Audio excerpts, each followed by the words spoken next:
सूरह बनी इसराइल का पहला रुकू जो है वो मस्जिद अक्सा की अहमियत का बता रहा है कि नबी करीम सल्लल्लाहु अलैहि वसल्लम पैदा तो मक्का मुकर्रमा में हुए, लेकिन पिछले तमाम अम्बिया की अमामत आपके लिए आपको इस मस्जिद तक ले जाया गया ताकि इस मस्जिद की एक निस्बत जो है वो मुसलमानों को याद रहे। और हदीस में भी आता है कि नेकी और सवाब की नीयत से अगर किसी मस्जिद का जायज़ है सफ़र करना तो 3 मसाजिद देंगे, जिसमें एक मस्जिदुल हराम है यानी मक्का मुकर्रमा में बैतुल्लाह शरीफ, दूसरा बैतुल मक़दस है और तीसरी मस्जिद नबवी। इसके अलावा किसी मस्जिद के लिए हम सवाब की नीयत से सफ़र नहीं कर सकते। किसी दरबार के लिए, किसी मज़ार के लिए अगर करेंगे तो वो गुनाह और बिदअती होगा। तो ये पूरी सरज़मीन जो है कि ना, ये अर्ज़ शाम कहलाती है कि जो कि अर्ज़ मैशर भी है। इसमें आज का फ़लस्तीन, उर्दन, शाम, लिबनान, ये तमाम एरिया शामिल है जो बाद में ये तो पार्टीशन कर दिए गए अलग अलग। ये सब एरिया जो है ये सब अल्लाह ताला की और अंबिया इकराम का मस्कन भी रहा है और एक तरह से फ़रिश्तों का साया है इस एरिए में। और इसका वारिस अल्लाह ताला ने अपने ईमान वाले अताअत गुज़ार बंदों को बनाया है हमेशा। पिछली उम्मत ने भी जब अताअत गुज़ारी की तो अल्लाह ने उनको यहाँ बसाया, लेकिन जब वो अपनी आइडेंटिटी को फरामोश करके दुनिया में लग गए तो अल्लाह ताला ने उनसे भी ये मनसब छीन लिया। आप आज भी अगर जो सर्वाइवर्स बचते हैं ना, उनकी हिटलर के ने जो बहुत ही ज़बरदस्त किस्म का जो कुछ किया है जीव्स के साथ, तो उनके जो सर्वाइवर कोई बचे हुए हैं ना, तो पॉलिश पीपल के साथ वो बताते हैं कि पोलैंड वगैरह में एक लेडीज़ थी, उनका एक वीडियो देखी थी कि वो कहनी कि हम जो थे पॉलिश पीपल के साथ पोलैंड में जो रहते थे तो हम बिल्कुल उनके साथ मिक्सअप होके रहते थे, अपनी हमने उनके जैसे ही लगते थे बिल्कुल। हम कुछ भी मतलब लिबरल किस्म के उस दौर के जोइश थे वो।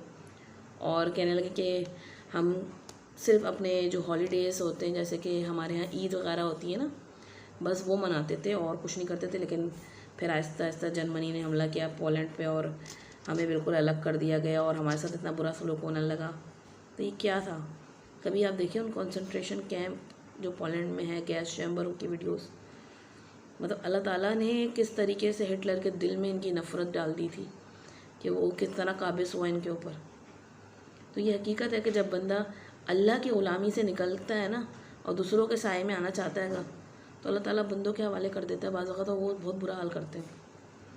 आज भी एक वीडियो आई थी कि बोस्निया की एक लड़की थी, तो वो कहने लगी कि हमारे यहाँ बस बूढ़ी बूढ़ी औरतें जो है ना वो स्कार्फ पहनती हैंगी, और उसे पता भी नहीं था। कहने लगी कि हमें पता कि एक बूढ़ी हमारी औरतें, मतलब जो हमारे बुज़ुर्ग हैं वो एक किताब पढ़ते थे, उसे नहीं पता था वो किताब कुरान मजीद, अपने आप को मुसलमान कह रही थी वो, उसे सही से कलमे का भी नहीं पता था।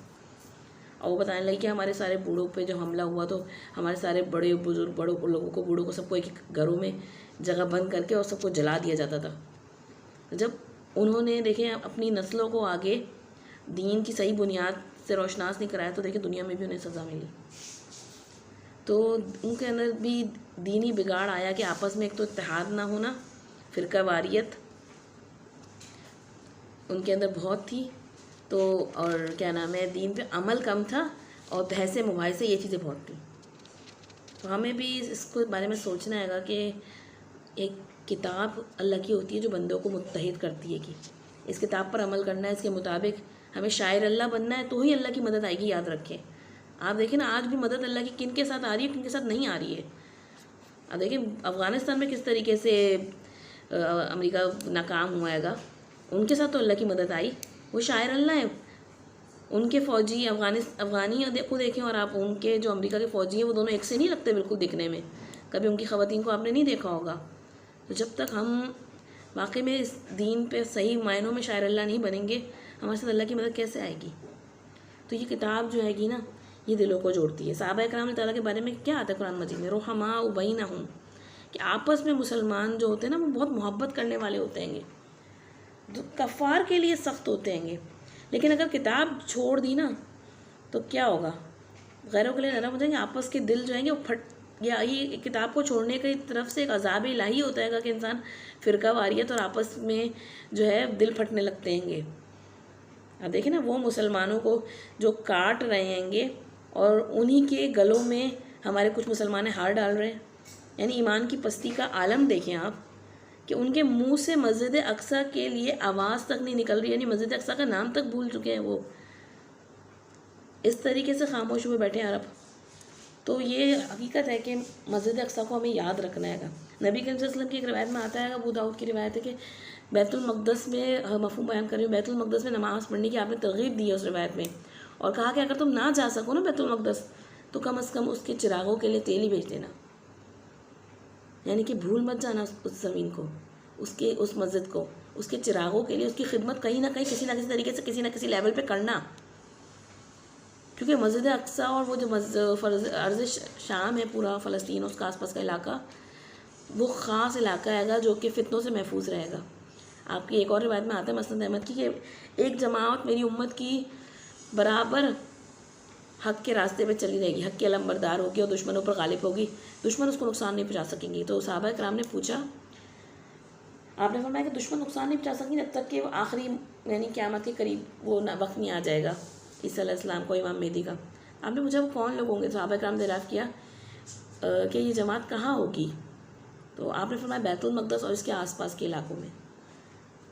मतलब उस इलाकों को कहा गया कि वो फितनों से महफूज होंगे, वो इलाके जब पूरी दुनिया में बहुत ज़्यादा फितने होंगे ना, अल्लाह ताला उन इलाकों के लोगों को, हालांकि देखा जाए तो वहाँ आज तंगियाँ परेशानियाँ बहुत हैं, लेकिन वो तो ज़ाहिर सी बात है मुश्किलात झेल कर जन्नत की तरफ शहादत के रुतबे में जा रहेंगे। असल जो है आजमाइश तो फिर दूसरी उम्मत के बकिया लोगों की है ना, कि वो क्या कर रहे हैं उनके लिए, मस्जिद अक्सा के लिए और बाकी मुसलमानों के लिए। तो हम जब अपने खुद ही दीन पे नहीं खड़े होंगे तो हम कैसे, नबी करीम सल्लल्लाहु अलैहि वसल्लम फरमाया ना कि आखिरी वक्त में तुम होगे तो बहुत, लेकिन तमाम अक़वाम तुम पर ऐसे दौड़ पड़ेंगे जैसे दस्तरखान पे खाने के लिए आते हैं। आप देखें दस्तरखान पे जब खाने के लिए खाना रखा होता है, सब लोग आते हैं ना, तो वो खाना जो होता है वो भागता नहीं है कहीं कि मैं अपने आप को बचा लूँ। आज उम्मत का भी यही हाल है कि उम्मत के ऊपर सब आ रहे हैं, दौड़ रहे हैं, मार रहे हैं, और उम्मत को बचाने वाला कोई नहीं है मुसलमानों को।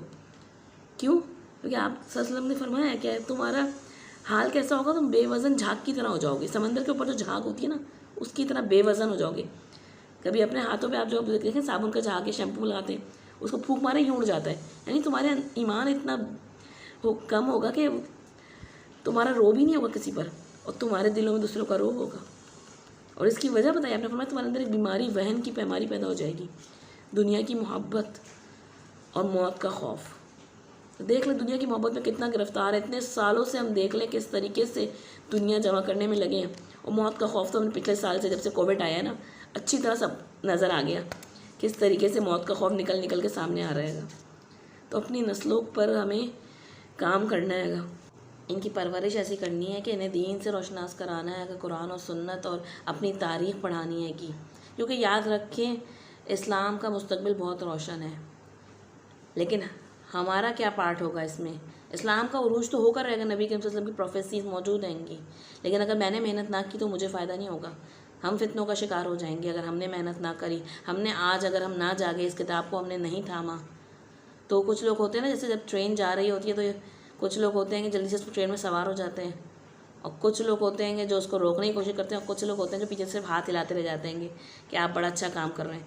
तो नबी करीम सल्लल्लाहु अलैहि वसल्लम भी जब आए थे तो ऐसे ही हुआ था, सहाबा कराम ने साथ दिया, कुफ़ार मुशरिकीन ने जो थे उन्होंने आप सबको रोकने की कोशिश करी, और कुछ लोग ऐसे थे जिन्होंने कहा आप बहुत अच्छा काम कर रहे हैं, लेकिन उन्होंने साथ ना दिया। जैसे अबू तालिब थे, वो माने नहीं, तो उनका अपना नुकसान हुआ। तो हमें वो नहीं बनना है कि हम दूसरों को कहें, तारीफ़ करें, हाँ तुम लोग बड़ा अच्छा कर रहे हो, खुद ना करें, बल्कि ख़ुद इस ट्रेन में सवार होना हैगा, इस किताब को थामना हैगा, इसके मुताबिक अपने आप को ढालना हैगा, अपनी आने वाली नस्लों को इसके लिए तैयार करना। और ये ना कहें कि मेरे इस करने से क्या होगा मस्जिद अक्सा का, क्यों नहीं होगा। हम अब नियत करें, अल्लाह ताला के यहाँ हुज्जत कायम होगी। वो एक जो चिड़िया थी जो चोंच में पानी लेके इब्राहिम अलैहिस्सलाम की आग बुझा रही थी, तो उसके करने से क्या हो रहा था, लेकिन वो अल्लाह के यहाँ, अल्लाह को सब पता है आप जो कुछ कर रहे होंगे और किस नीयत से कर रहे होंगे, तो ये करना तो पड़ेगा।